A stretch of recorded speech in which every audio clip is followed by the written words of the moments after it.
2025 թվականին Հայաստանի ռազմական ծախսերը իրապես ռեկորդային էին, մոտ 1.7 միլիարդ դոլար։ Դա ցույց է տալիս, որ մենք հասկացել ենք, որ անվտանգությունը թանկ արժե եւ մենք պատրաստ ենք դրա համար վճարել։ Բայց սա միայն սկիզբն է։ Եթե մենք միայն թվերով մրցենք, միշտ մեկ քայլ հետ ենք մնալու, որտեղ մեր ժամանակներում հաղթում է ոչ թե նա, ով պարզապես շատ է ձեռք բերում, այլ նա, ով արագ է ստեղծում, արդիականանում եւ չի մնում կախված ուրիշներից։ Մեր իրական պատասխանը բոլոր ճնշումներին պիտի լինի Հայաստանի վերտիկալ արդիականացումը՝ տեխնոլոգիա, արտադրություն, ծանր արդյունաբերություն, տնտեսություն, էլեկտրաէներգիա, կապ,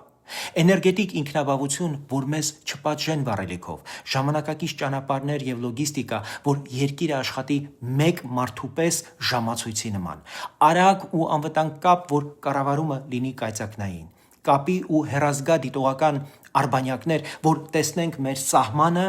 գնահատենք ռիսկը, տեսնենք ջուրը, հողը, աղետը ու կանխենք, ոչ թե ուշանանք։ Կիբերանվտանգություն, գիտություն, կրթություն, կարգ, կանոն, օրենք, որովհետև ներսից քանդված պետությունը դրսից միշտ անպաշտպան է։ Մեզ պետք է գիտություն, արտադրություն, տնտեսություն, քաղաքականություն գործող շղթա, որ ամեն օր արդյունք է տալիս։ Խաղաղություն է թե պատերազմ, մի կանոնով պետք է առաջնորդվել։ Թևներս ծալում ենք ու աշխատում ենք, որ Հայաստանը լինի ոչ թե խնդրող, այլ ուժ ստեղծող պետություն։